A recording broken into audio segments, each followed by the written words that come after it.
नमस्कार साथियों, आज एक बहुत ही महत्वपूर्ण टॉपिक को लेकर फिर से मैं आप लोगों के सामने उपस्थित हूँ। साथियों, आज का जो मेरा टॉपिक है वो उत्तराखंड के अंदर एएनएम की भर्ती को लेके है। साथियों, लगातार गवर्नमेंट जो है एएनएम की भर्ती हर साल लगभग लगभग निकाल रही है। पहले वर्ष 2022 में, उसके बाद वर्ष 2024 में, वर्ष 2025 में और अब वर्ष 2026 में लगातार एएनएम की भर्तियाँ निकल रही हैं। ये बहुत अच्छी जो है खबर है एएनएम के लिए कि लगातार एएनएम की वैकेंसी जो है आ रही है। इससे क्या है, बेरोजगार जो है उनको कहीं ना कहीं एक बहुत अच्छा जो है चांस मिल रहा है सरकारी सेवा में आने का। जो बेरोजगार नर्सिंग साथी हैं हमारे एएनएम हैं, जिन्होंने एएनएम का कोर्स किया है। इसी तरीके से साथियों, अगर हम देखें एएनएम के लगभग 335 पदों पर 15 अप्रैल 2026 को वैकेंसी जो है प्रकाशित हुई है। साथियों, इस बारे में थोड़ी सी डिटेल में बात करेंगे। 15 अप्रैल 2026 को सरकार द्वारा एएनएम के 335 पदों पर विज्ञप्ति जारी की गई है।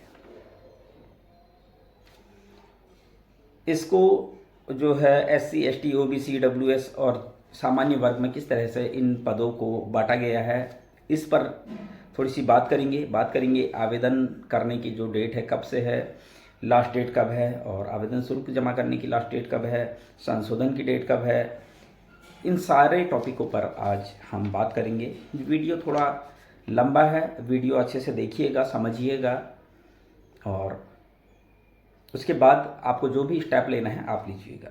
तो साथियों, बात करते हैं एएनएम के 335 पदों की।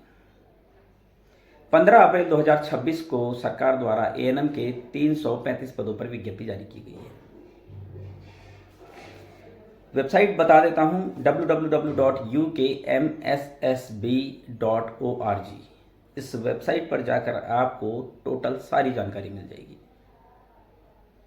साथियों, बात करें कि आवेदन करने की जो तिथि है कब से शुरू है, कब से जो है हमने ऑनलाइन आवेदन करना है। तो साथियों, फॉर्म भरने की जो डेट है वो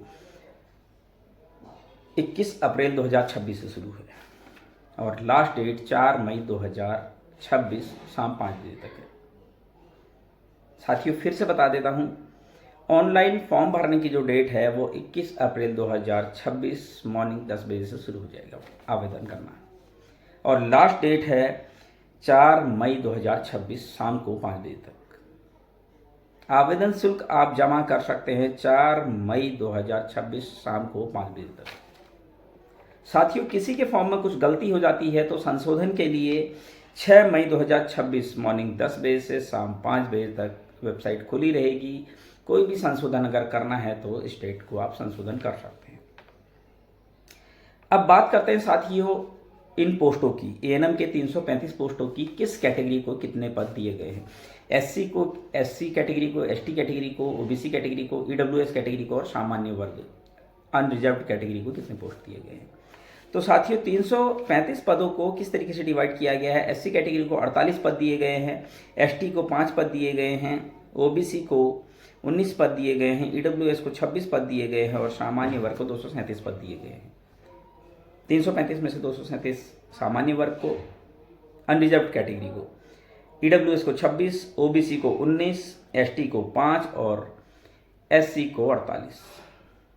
साथियों, थोड़ा सा मैं आपका ध्यान इस ओर ले जाना चाहूँगा। अगर हम इस पर रोस्टर लगाएं, बहुत सारे लोगों को रोस्टर पता है नहीं है, मेरे चैनल पर रोस्टर का वीडियो डाला हुआ है, आप देख सकते हैं। अगर रोस्टर के हिसाब से इन पदों को डिवाइड करें तो एससी कैटेगरी को 48 की जगह 64 पद मिलने चाहिए थे। इसी तरीके से एसटी को 5 की जगह 13 पद मिलने चाहिए थे, ओबीसी को 19 की जगह 45 पद मिलने चाहिए थे, ईडब्ल्यूएस को 26 की जगह 33 पद मिलने चाहिए थे और सामान्य वर्ग को 237 की जगह 180 पद मिलने चाहिए थे। मैं रोस्टर की बात कर रहा हूं। अगर रोस्टर के हिसाब से इन पदों को डिवाइड किया जाता तो कहीं ना कहीं हमें देखना होगा ऐसा क्यों हुआ कि पद जो है रोस्टर के हिसाब से नहीं आए हैं।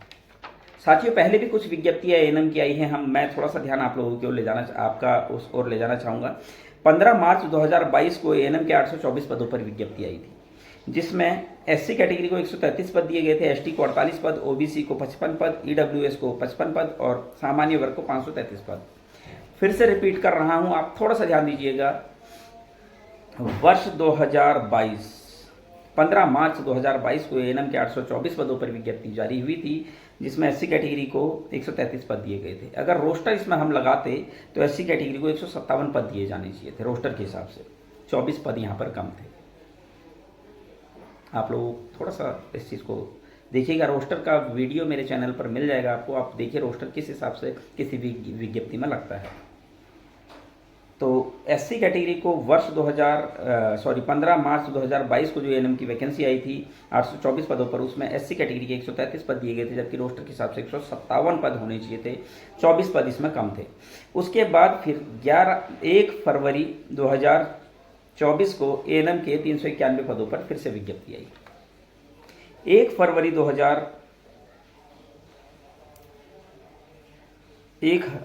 फरवरी 2024 को एएनएम के 391 पदों पर फिर से विज्ञप्ति आई, जिसमें एससी कैटेगरी को 17 पद दिए गए, एसटी को 11, ओबीसी को 26, ईडब्ल्यूएस को 38 और सामान्य वर्ग को 299। रोस्टर की बात करें, अगर इस पर रोस्टर लगाया जाता तो एससी कैटेगरी को 17 की जगह 75 पद मिलने चाहिए थे। पद कितने दिए गए थे विज्ञप्ति में? 17, जबकि रोस्टर के हिसाब से कितने होने चाहिए थे? 75 पद, 75 पोस्टें होनी चाहिए थी। 58 पद यहाँ पर भी कम थे।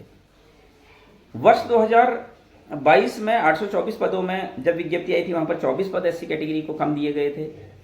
फिर दोबारा जब विज्ञप्ति आई वर्ष 2024 में 11 फरवरी 2024 को, वहाँ पर 17 पद दिए गए थे, जबकि 75 पद रोस्टर के हिसाब से होने चाहिए थे। 58 पद यहाँ पर फिर कम हुए थे। 14 नवंबर 2025 को एएनएम के 180 पदों पर फिर से विज्ञप्ति आई। अब जब 14 नवंबर 2025 को एएनएम के 180 पदों पर विज्ञप्ति आई तो एससी कैटेगरी को 31 पद दिए गए थे विज्ञप्ति में। आप विज्ञापन उठाकर देख सकते हैं, मेरे चैनल पर भी आपको ये सारे विज्ञापन मैं डाल दूंगा, आप इस वीडियो में देख सकते हैं और रोस्टर लगाकर आप चीज़ें क्लियर कर सकते हैं। तो 14 नवंबर 2025 को एएनएम के 180 पदों पर विज्ञप्ति जारी होती है, जिसमें एससी कैटेगरी को 31 पद दिए गए थे, जबकि रोस्टर अगर इसमें हम लगाते तो 35 पद होने चाहिए थे, मतलब 4 पद फिर कम हो गए थे। वर्ष 2022 में 24 पद कम हुए थे। वर्ष 2024 में 58 पद कम हुए थे। वर्ष 2025 में एएनएम के जो पद निकले थे उसमें एससी के 4 पद कम हुए थे। फिर अब 15 अप्रैल 2026 को 335 पदों पर विज्ञप्ति जारी हुई है, जिसमें एससी कैटेगरी को 48 पद दिए गए हैं, एसटी कैटेगरी को 5 पद, ओबीसी को 19 पद, ईडब्ल्यूएस को 26 पद, सामान्य वर्ग को 237 पद। इस पर अगर रोस्टर लगाए तो एससी कैटेगरी को 48 की जगह 64 पद मिलने चाहिए थे, 16 पद फिर कम हो गए हैं। लगातार जितनी भी विज्ञप्तियां आ रही है रोस्टर के हिसाब से देखें तो हर जगह SC category, SC ST, OBC, EWS के पदों पर जो है कटौती हो रही है। आखिर ऐसा क्यों हो रहा है, हमें देखना होगा। तो अभी जो विज्ञप्ति आई है 4 अप्रैल 2026 को एएनएम के 335 पदों पर, उसमें एससी कैटेगरी के 48 पद दिए गए हैं विज्ञापन में, जबकि रोस्टर अगर हम लगाते तो 64 पद होनी चाहिए, मतलब 16 पद फिर कम। वर्ष 2022 में 15 मार्च 2022 को एएनएम के 824 पदों पर एससी के 24 पद कम कर दिए गए। वर्ष 11 फरवरी 2024 को एएनएम के 391 पदों पर विज्ञप्ति जारी हुई, जिसमें 17 पद दिए गए, जबकि 75 पद होने चाहिए, 58 पद फिर कम कर दिए गए। 14 नवंबर 2025 को एएनएम के 180 पदों पर विज्ञप्ति जारी होती है, जिसमें एससी कैटेगरी के 31 पद थे, जबकि रोस्टर के हिसाब से 35 पद होने चाहिए थे, 4 पद फिर कम कर दिए गए। और अब 15 अप्रैल 2026 को एएनएम के 335 पदों पर विज्ञप्ति जारी हुई है, जिसमें एससी कैटेगरी को 48 पद दिए गए, जबकि 64 पद होने चाहिए थे, 16 पद फिर कम कर दिए। साथियों, अगर इन पदों की बात करें, 16 पद ये कम, 4 पद इससे पहले, 24 पद उससे पहले और 58 पद उससे पहले, टोटल 102 पदों की कटौती एससी कैटेगरी के कैंडिडेट्स के जो हक की बात है ये कम कर दिए गए हैं। 102 पद ये मात्र पद नहीं है, ये एक, आप समझिए, एक व्यक्ति की अगर गवर्नमेंट जॉब लगती है तो एक पूरा परिवार उससे जो है पलता है। तो 102 परिवार जो है सक्षम होने से रुक गए हैं। कहीं ना कहीं ये बहुत बड़ा एक जो है मिस्टेक बहुत बड़ी है, और इस मिस्टेक को देखना चाहिए। इसी तरीके से एसटी, ओबीसी, ईडब्ल्यूएस, इन सबको भी देखना चाहिए कि रोस्टर के हिसाब से कि क्या इनके पदों में जो है कमी हुई है, सभी के पदों में कमी हुई है। आखिर ऐसा क्यों हो रहा है? लगातार जितनी विज्ञप्ति आ रही है उसमें एससी, एसटी, ओबीसी और ईडब्ल्यूएस के पदों में भारी गिरावट हो रही है। क्यों रोस्टर का पालन नहीं किया जा रहा है? आखिर क्या वजह है जो विज्ञप्तियों में SC ST OBC और EWS के पदों को कम कर दिया जा रहा है? ये बहुत बड़ा सवाल है साथियों। मैं आप लोगों से यही निवेदन करूंगा कि आप मेरे चैनल पर रोस्टर का वीडियो डला हुआ है, आप उस वीडियो को देखिए और अच्छे से उस वीडियो को देख के आप पूरा कैलकुलेट कीजिए। मेरे चैनल पर जो पोस्ट आती है, पोस्ट में भी मैंने पूरा रोस्टर डाला हुआ है, उस पर भी आप देख सकते हैं। मैं दोबारा से आज फिर से जो है वो रोस्टर डाल दूंगा। आप रोस्टर डालकर उस रोस्टर को ओपन कीजिए और देखिए किस किस तरीके से जो है पदों का डिवाइडेशन होता है और क्या जितनी भी विज्ञप्तियाँ आ रही है, इन सारी विज्ञप्तियों को भी मैं जो है अपने चैनल पर डाल दूंगा। इन विज्ञप्तियों में आप देखिए किस तरीके से जो है पदों का जो है रोस्टर के हिसाब से जो है पद नहीं आ रहे हैं। कहीं ना कहीं विभाग में जाकर सभी लोगों को बात करनी होगी कि क्यों ये पद कम हो रहे हैं, क्योंकि विभाग के अधिकारी ही बता पाएंगे कि पदों की कटौती का जो मुख्य कारण है वो क्या है। तो साथियों, कहीं ना कहीं बहुत बड़ी खुशखबरी है, साथ ही साथ एक बहुत बड़ा झटका भी लगा हुआ है कैटेगरी के लोगों को कि उनके पद लगातार हर विज्ञप्ति में कम हो रहे हैं। रोस्टर के हिसाब से कोई भी विज्ञप्ति नहीं आ रही है। आखिर ऐसा क्यों हो रहा है? ये बहुत बड़ा सवाल है साथियों, और ये सवाल जायज़ है। जिन लोगों को भी मेरी ये बात समझ में आ रही है उनको इस मुद्दे को आगे रखना चाहिए। आगे जो है हमारे स्वास्थ्य मंत्री जी से मिलना चाहिए, स्वास्थ्य सचिव सर से मिलना चाहिए, विभाग में जाकर मिलना चाहिए कि आखिर ऐसा क्यों हो रहा है, क्योंकि वही सटीक जो है जानकारी आपको दे पाएंगे कि किन कारणों से जो है पदों की कटौती हो रही है। उम्मीद करता हूँ साथियों आपको आज की जानकारी पसंद आई होगी। आगे भी मैं इसी तरह की जानकारी आप लोगों के लिए कराता रहूँगा। तब तक के लिए धन्यवाद।